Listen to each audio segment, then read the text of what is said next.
So we continue with our metta class, loving kindness, meditation, and today is the most difficult subject to practice.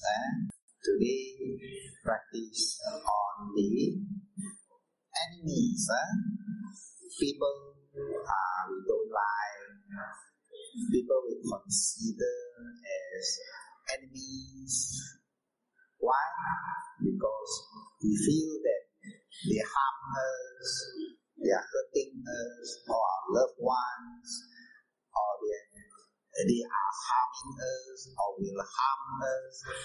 So we treat them as enemies. So we sort of try to avoid them, and so that they will not harm us.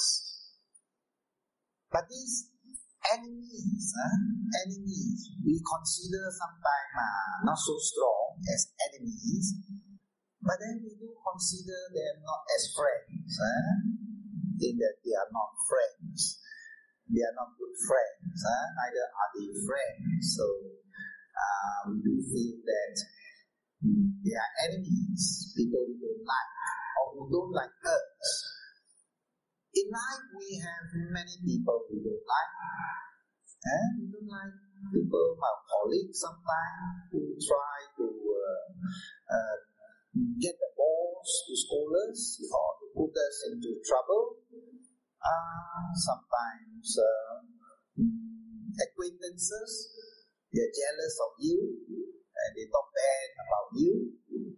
So we do consider them some sort of enemies, in a sense that they will hurt us or they will harm us. And thereby,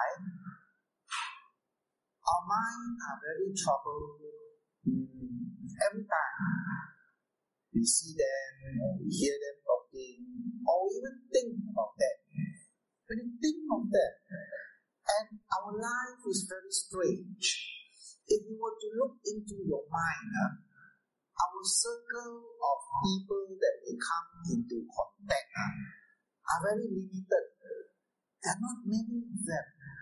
First is, of course, our very close ones, our spouse, our children, or our wife.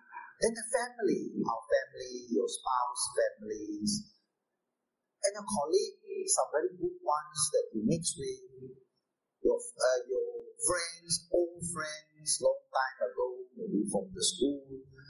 Now, if you were to really calculate how many you have that you are interacting with all the time, there are very few actually that we are constantly mixing with. And so these people that is your circle of friends or even enemies, they are constantly arising in your mind. If you look into your mind, you will then observe that you are thinking of your brother, thinking of your sister, or thinking of your parents. One day, don't know how many hundreds of times or thousands of times they arises as object in your mind. And the funny thing is, enemies also, they keep arising in your mind. People you don't like. You wonder, how come? How come I don't want to think of this person? And then he keep coming into my thoughts. Very strange. People you don't like. People you despise. Sometimes they may be even close ones. There are some instances where brothers and sisters, they don't get along, or sisters and sisters, or even brothers and brothers, due to something happening, and they're very jealous, or they only think of themselves, selfish, and harm you, or you feel hurt by their action. So even brothers become some sort of an enemy. Not the enemies that are stranger, but an enemy, brother, enemy. You don't like. When you think of them, you don't like. So, They are the objects that constantly arising in your mind, and they cause unhappiness. When you have this unpleasant object contact with the mind, arises unpleasant feelings, and unpleasant feelings are unhappiness. Sometimes we call them suffering, dukkha. Dukkha.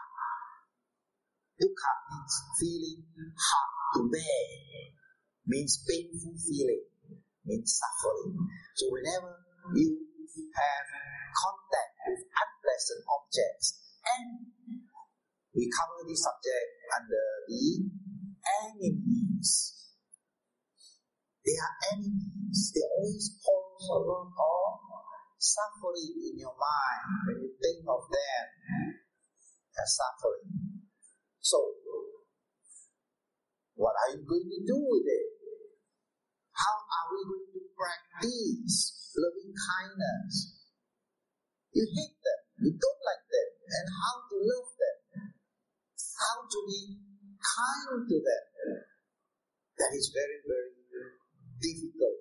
So, today's subject is the most difficult part in the practice of loving kindness. To learn to overcome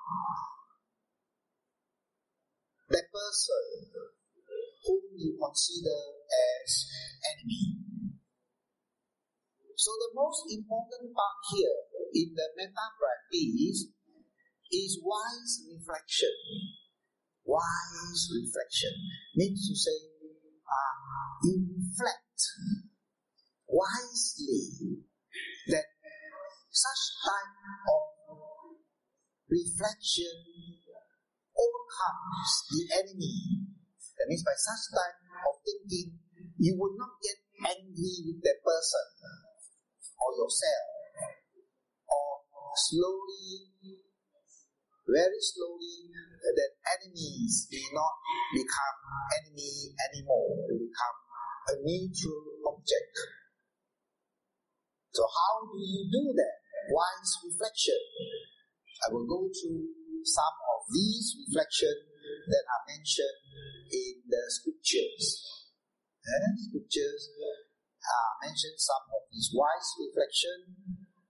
Whenever you meet with someone you don't like, your enemy, you should reflect wisely. Now the Buddha says to the monk, one day there was a group of the monks and the Buddha was walking with them, and there was a pond, and the pond was covered up by dark weeds, a type of weeds where they take to feed the duck. They call it duck weeds, and it covers up like creepers, covers up the surface of the pond. And the Buddha says to the monk, "Oh monk, this pond is covered by dark weeds. So if you are thirsty and you want to take the water, what do? So you must get rid of the dark weeds. You must push them aside so that you can touch the water, and then you take the water and you drink. The same way with the mind. The same way with the mind. When you think bad about that person, then you get very angry and frustrated, and he becomes your enemy. Now what happened? Is the pond that is covered by the dark weeds. So you clear the dark weeds. So you try to see the good points of the person. And you see the person, he's also not bad, he's quite generous, he also helped the friends, he also listened to Dhamma, he's a Buddhist, he also believes in the Buddha. Now these are the good things.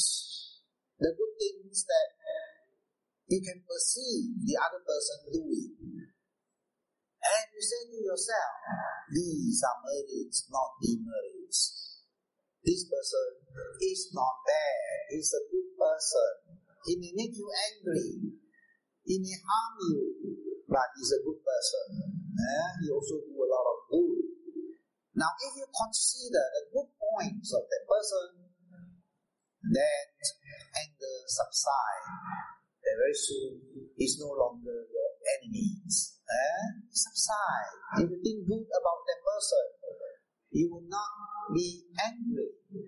Only when you see the bad points of that person, that you get angry. You always say, he do like that, he always do this thing, he always do that thing that is wrong, that irritates you. He's forever doing something that hurts you. Now you're always looking into the bad points of that person. What about the good things that he do? He may do a lot of good things, but because you center on the bad things, then you come to a conclusion, he's a bad person. You may think about the 10 things bad about him, but what about the 100 things that are good about him or her? So we try to see the good points of that person. When you get angry at that person, you try to see the good points of the person. Once you see the good points of the person, then anger subsides, then goodwill arises, then you feel that kindness in your mind, the loving kindness arises in your mind. And so again, considering one's own karma ripening, that means to say, paying back time. You say, okay, probably I must have done something bad towards that person, intentionally or unintentionally. I must have done something wrong. Okay, it's payback time, right? I will just bear the consequences. It's karma vipaka. So that's our resultant. Okay lah, never mind. Our resultant. Take it lah. Accept it lah. Acceptance lah. Just as we accept the wholesome resultant, we also learn to accept unwholesome resultant. It's our resultant. Then we consider, wow, in the past, he's very good. In the past, he's always very good to me. Well, he's a good day master. But now, only he got some difficulties. He can't pay me. It's very slow to pay me. They're okay lah, never mind. Now that he's in difficulty, so I suffer a bit because he don't pay me regularly. So it's payback time. So once you consider the good things that you have done in the past, you accept, so must you accept the difficult things that you receive now, right? So you consider that as your karma. Say, okay, that's my karma, I accept it, and let it be. Things that you can do, you try to do. You try to alter your karma, make it good. Try to alter by doing wholesome things, by using your wisdom, by trying to find a way out of the suffering. You do what you can. But after you have done everything, but still you are stuck, then let it be. Because you have done what you can. You have done already. You have done everything within your means. So temporarily, just let it be. You can't do anything more. So just let it be. Practice patience. Kati parami.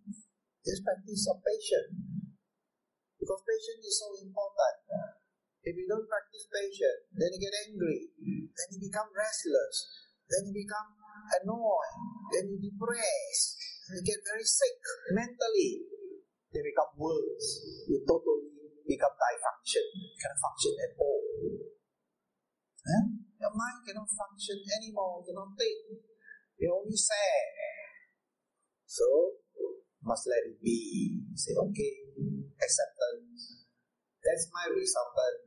Okay, acceptance. Just as you accept the good karma, In the past, you have a lot of things to see. You can have a lot of music, you have a lot of food, you have a good life. Now in difficulty, you have to learn acceptance. Resultant karma. Okay, never mind. It's all impermanent. It comes and goes. So you practice vipassana. You practice insight wisdom. Try to see it come and it go. Then again, one considering as one's own kinsman who has done good to us in the past. The Buddha gave this discourse that in this life, in our samsara, in this birth and death, we have gone through so many birth and death, millions and millions of birth and death. It is hard to find someone who is not related to you in the past life. Imagine that. We are all related. It's hard to find one that is not related through our birth and death. Sometimes we are good friends, sometimes we are relatives, sometimes we are parents and children. You see, like now, you have mother, you have the grandmother, you even have the niece, and all together. So you have come together, and yet listening to the Buddha Dhamma together. You could see that in our life, we have come together many times, like the Bodhisattva, with Ananda, with Mokkhalanda, and with many of his monks. The Buddha have repeatedly been together for many births together with Ananda, Sariputta, and the other monks. Together for a long time. Sometimes they are so close together. Their relatives, their parents, and their children. So if you consider them, they are your very loved ones. So why should you be angry at them? They could be even your mother who carry you for 10 months or 8 months in her stomach so that you live, feed you, sustain you with her own body. So consider that. The Buddha says that anger will subside. Now you think of that person and you say, maybe he's my relative in the past life. Why should I be angry now? Again, you could consider nature of faculties, of receiving pleasant and unpleasant. When you are born with eyes, of course we see. See what? Pleasant, unpleasant object. You're born with ears, then you hear pleasant, unpleasant sound. You're born with tongue, you taste pleasant, unpleasant food. Tasty food or non-tasty food. Or smell. Would you prefer not to have the faculties? Would you say, oh, I don't like seeing my enemies. I prefer to be blind so I don't see them. No, it is not so. Because we can also see a lot of pleasant things. So we would not prefer to be blind just because we have an enemy or two. Right now. Because if somebody you don't like to see, then you want to be blind. What happens if you hear things you don't like to hear? Then you want to be deaf. Or you taste something you don't like to taste. You prefer not to taste. You want to be free from taste. It is not so. It is nature. That once we are born with the faculties, we come into contact. Good person, bad person. There's no running away from them. Because that is the nature of the faculties. It's just receiving contact.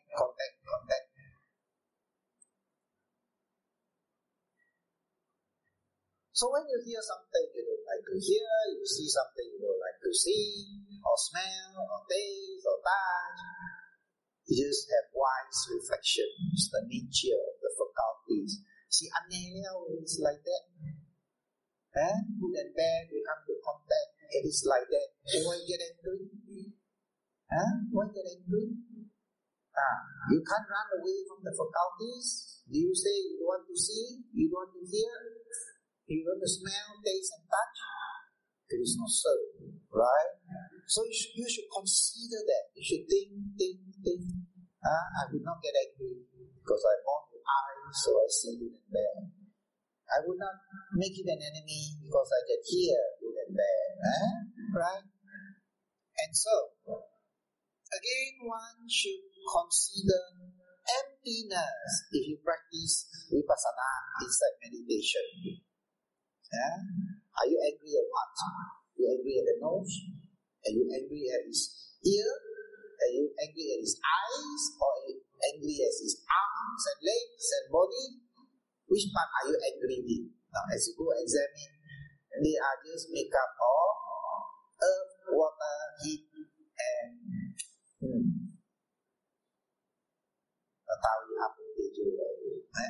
earth and air. The body is just made up of the four elements.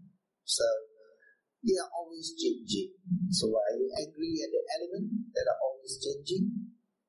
To practice meditation, we observe just an air element, is just sound, hearing. The senses just hearing the sound. Sound is the air element. Right? Or we see, what do we see? We just see the earth element. We just see form and color. Why are you angry at form and color? What you see is merely form and color, the element of earth. Right? So why are you angry at the element? So if you consider that in the practice of insight meditation, then you say, aware. Why should I get angry? They are merely elements. And the air elements, they are always changing, constantly changing. So why are you angry at elements that are constantly changing? So some meditators like to use the element for the wise considering.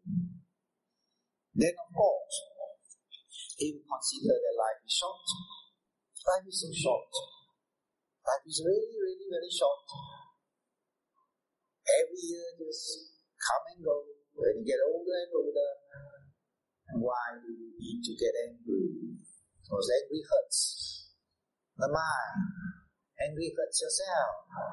Why must you get angry? Life is so short. Right? You make yourself happy. So, in the practice of loving kindness, we always say to ourselves, why do we make ourselves sad? Why do we make ourselves unhappy? Why get angry? We ought to make ourselves happy. Now that's the practice of loving kindness. I want to be happy. I want to make myself happy. Why? Life is so short. Very soon and no more. Why do you make yourself unhappy? For what purpose do you want to make yourself unhappy?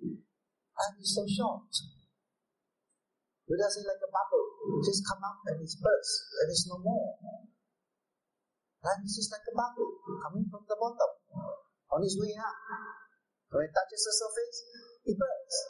And that is what life is. Life is so short.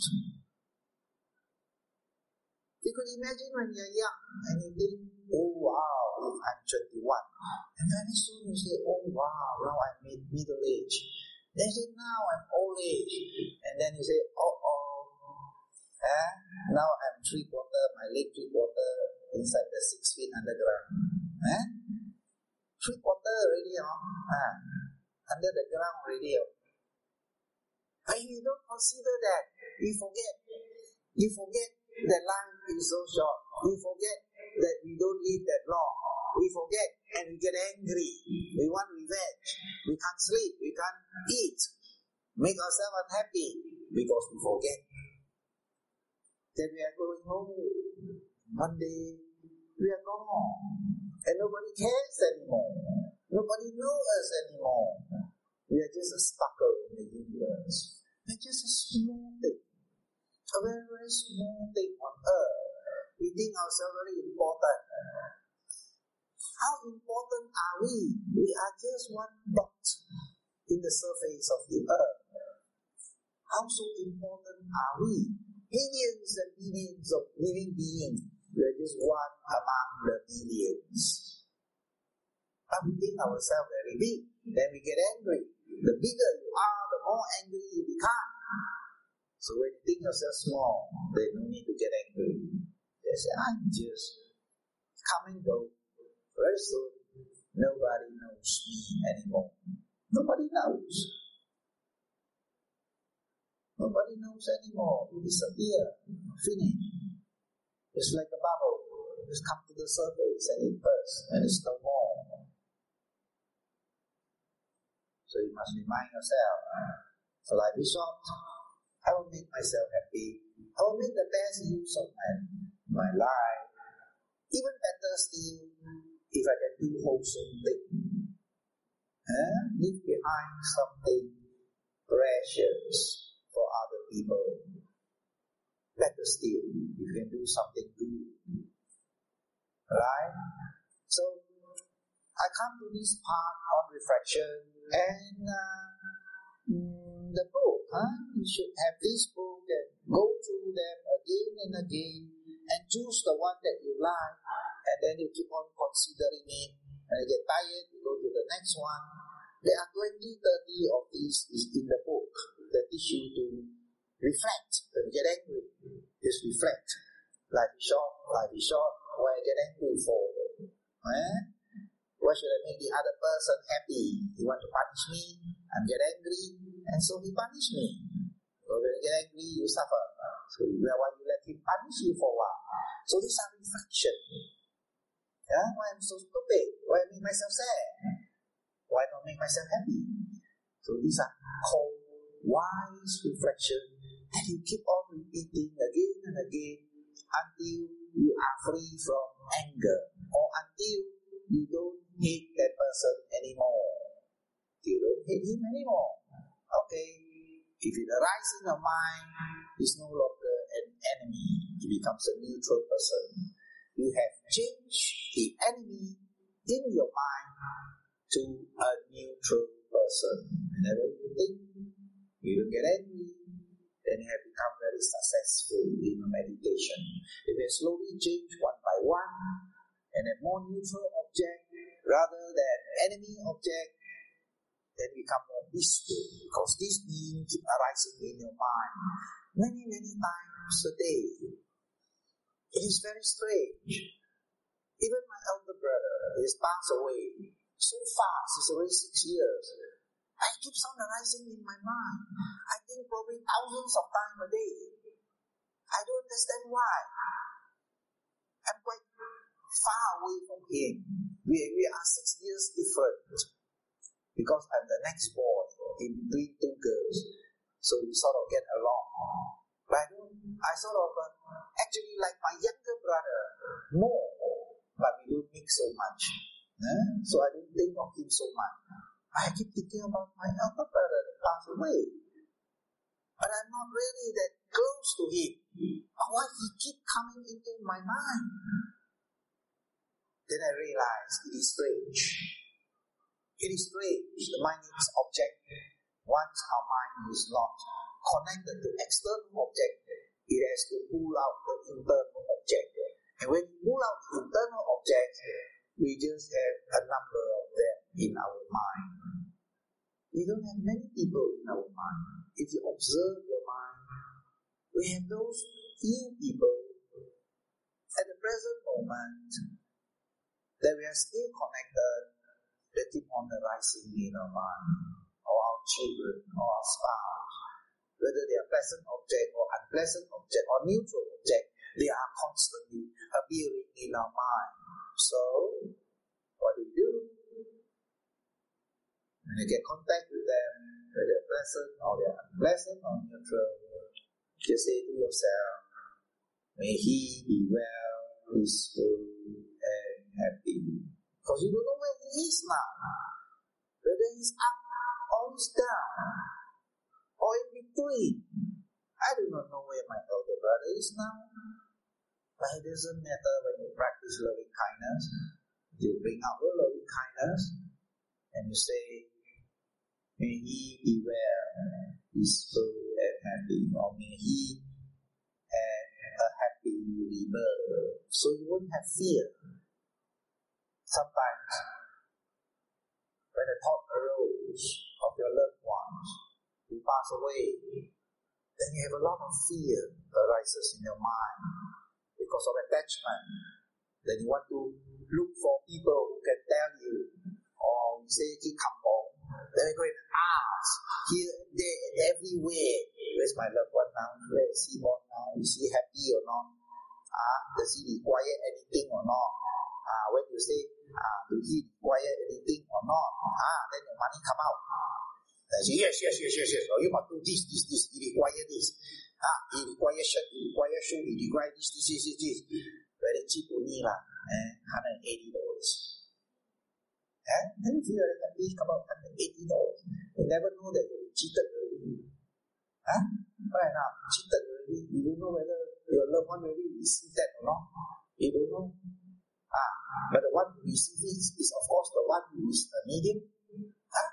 He received it first. Whether your brother receives or not is another thing. Or your loved one receives it or not is another thing. When you think of your loved one, but you don't know where they are, fear always arises. Because you don't know. And because you don't know, fear always arises. Fear arises out of ignorance. If you know, there will be no fear. But because you don't know, so fear arises. So instead of letting fear arises, you bring out your loving kindness. Any of your relatives who pass away, or your dear one, close one, or loved one who pass away, when it becomes distinct and clear in your mind, always give them metta. May you be well, peaceful, happy. May you be well, peaceful, happy. May you have a good rebirth. May you have a good rebirth. Always repeat that in your mind. And you feel peaceful and calm, then you won't have so much fear that makes you unhappy. Okay? So today's subject is wise reflection, and that will be the last of our metta lesson. But next lesson I'll tell you the benefit. The benefit of practice loving kindness, and there will be the last session on loving kindness. Unless you want more of it, then I will continue some more deeper into the practice of metta. Right? Unless you want more of it and you want to practice more. So any question before we go to the practice of the metta meditation? Any question for today's talk? If not, you ask me after the class. Okay? So let us do some sitting. Just 15 minutes.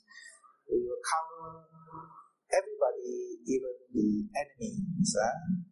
But the enemies, you need to do a lot of wise reflection yourself. Okay?